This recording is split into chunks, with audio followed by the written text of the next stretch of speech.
We've had several efforts around the world by people who wanted to build a Muslim village.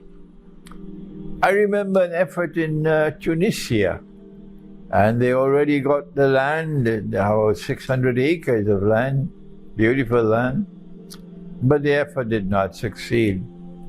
Efforts in Algeria, efforts in different parts of Africa, efforts in South Africa, efforts in Malaysia, several efforts in Malaysia, efforts in Indonesia. I can't remember how many countries people have been making efforts to build a Muslim village.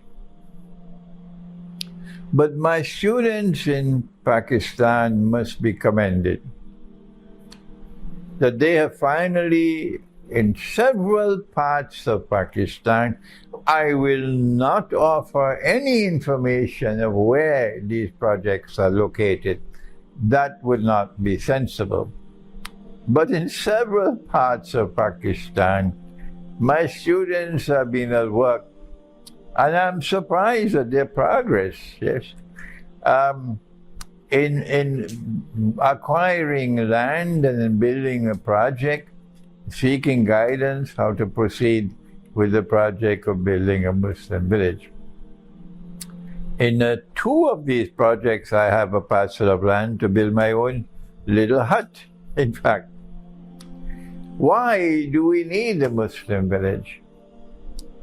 Our people living in Canada, our students in the United States, in Canada, in Britain, in France, in Germany, in Belgium, in the Netherlands, in Spain, our students in different countries of the West are now recognizing increasingly so the danger that lies ahead for them, particularly in respect of their children, if they continue to reside in the Western world.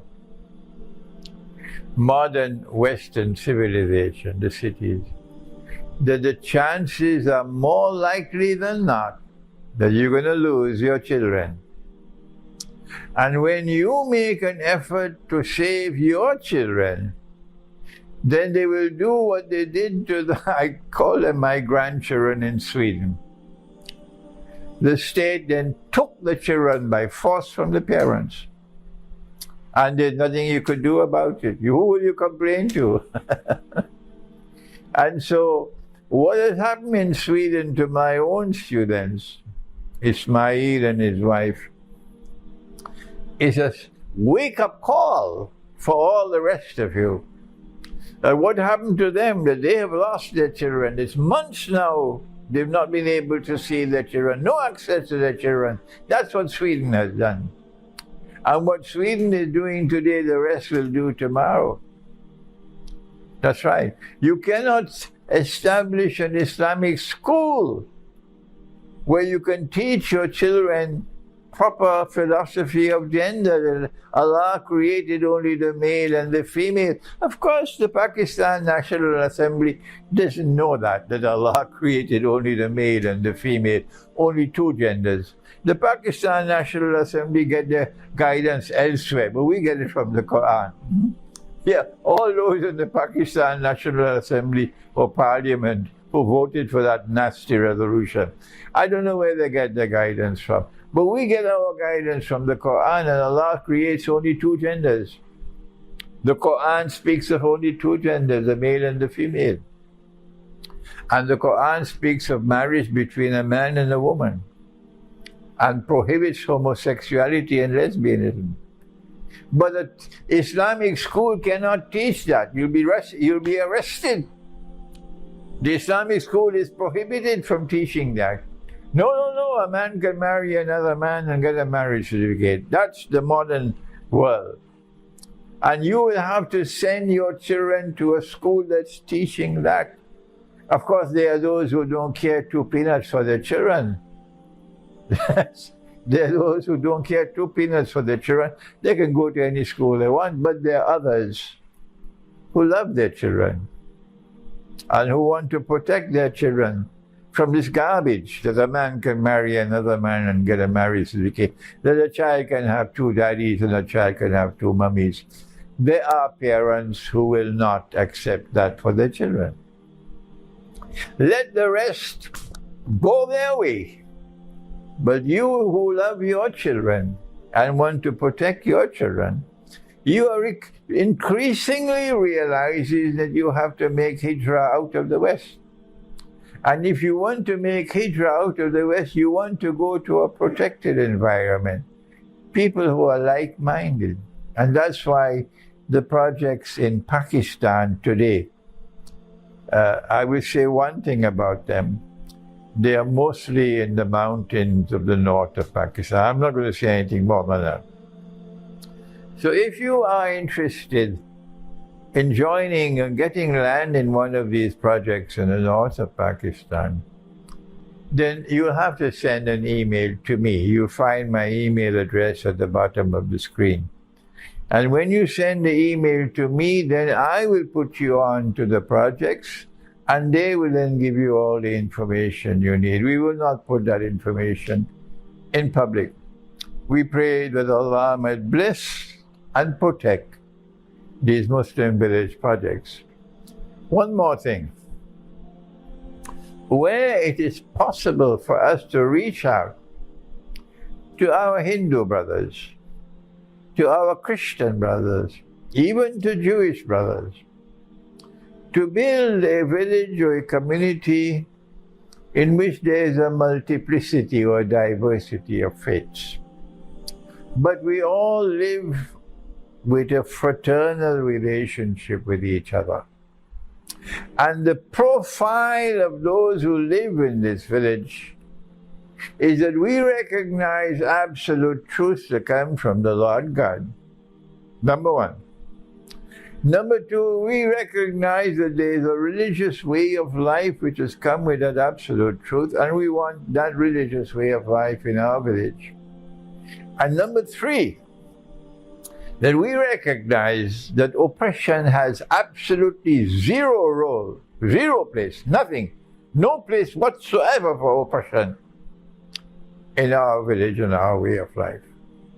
And if we can accept that, then we can have a village in which there is religious diversity and religious multiplicity.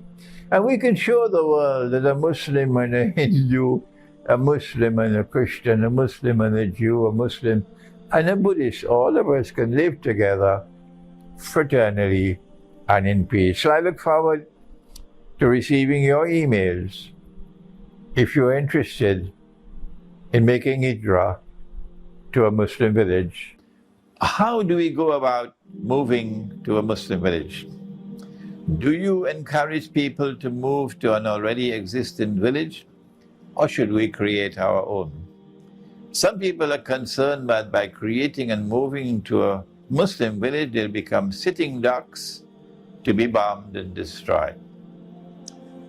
My first answer is there is no need for you to leave the cities in which you live if you're comfortable there.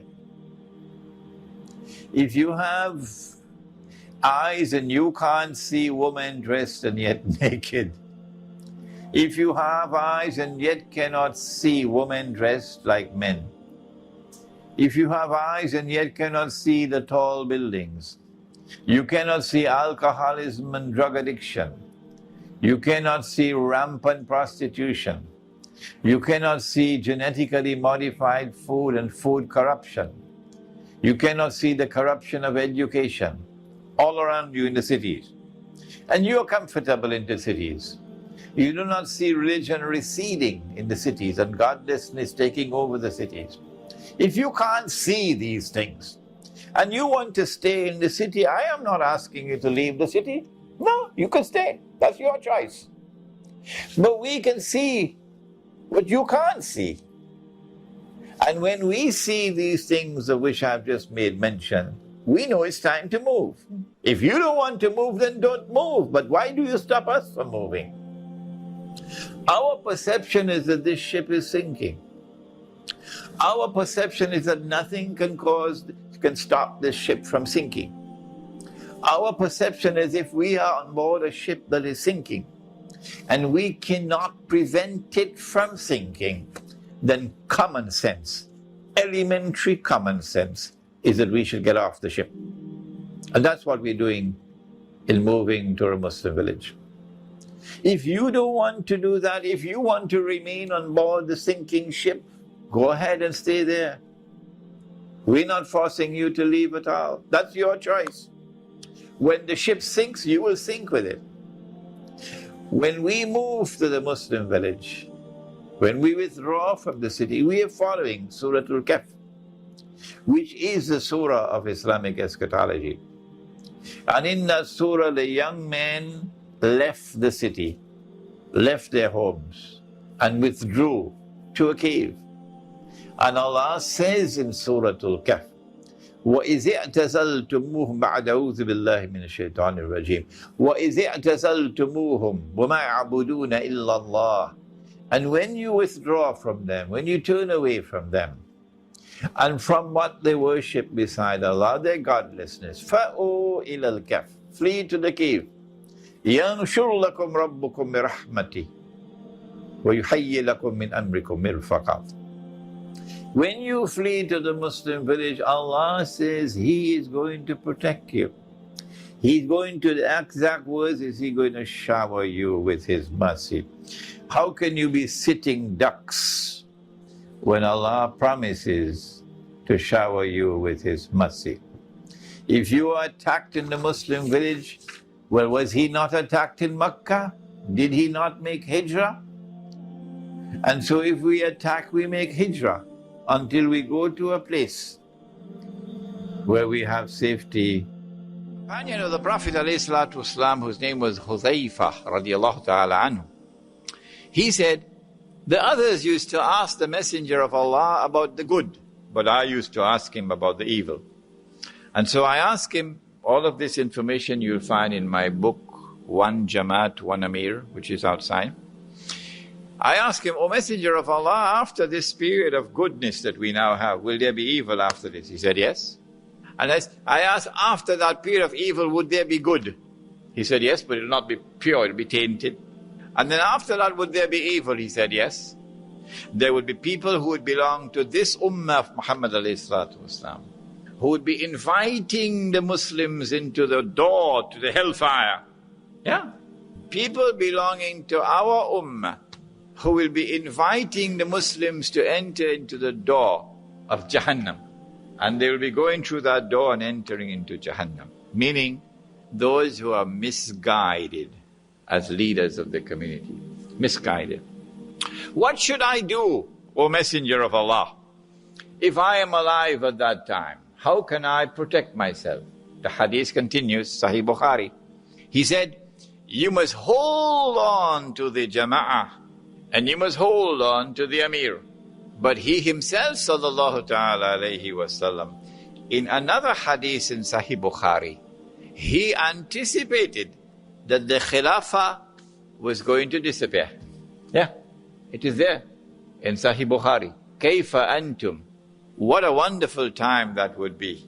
إِذَا نَزَلَ عَلَيْكُمْ نُمَرْيَمْ, when the son of Mary will descend amongst you. وَإِمَامُكُمْ مِنْكُمْ, and at that time your imam would be from within your own Muslim community. Therefore, clearly anticipating that prior to this the imam would not be from within the Muslim community. Therefore the Khilafah was going to disappear. How do you live at that time? You must hold on to the Jama'ah, and you must hold on to the Imam or the Amir. And then Hudhayfah asked, O Messenger of Allah, what about if there is no Jama'ah at that time? And there is no Imam or Amir at that time? What should I do? How should I live in a world of Islam in which all the Muslims are like sheep without a shepherd? That's the question. All the Muslims are like sheep without a shepherd, without an Amir or Imam, and an obligation to listen and obey him. and a pledge that you will listen and obey, and therefore you're living as a flock of sheep under the guidance of a shepherd. If there is no such thing, what should I do? When we have the shopping mall version of Islam. He said, sallallahu ta'ala alayhi wa sallam, he said, you must stay away from all the firaq, all the versions of Islam that you will find at that time. All. When there is no imam and no amir, will all now be designated as misguided communities who have broken away from the main body of Islam. Firaq. He says you must stay away from all those firaq. Even if you have to hold on to the stump of a tree and bite and chew it until death overtakes you. Do not be a part of that firaq, that which is parading as Islam, but which is not Islam. Where is the Amir today? Where is the Jama'ah today? The Khilafah disappeared. And once the Khilafah disappeared, of course somebody is going to come forward and say to me, well, Khilafah disappeared in early Islam. We say no. Up to 1924, we still had the institution of the Khilafah, which recognized the sovereignty of Allah. The seat of the Khilafah may have been filled through a process which may be described as mulukiya or monarchy. But the institution of the Khilafah survived until 1924. Today it's gone. So now today, where do we get the Amir? If we can establish Islam on any territory on the face of the earth, establish Islam, then that territory will become Darul Islam.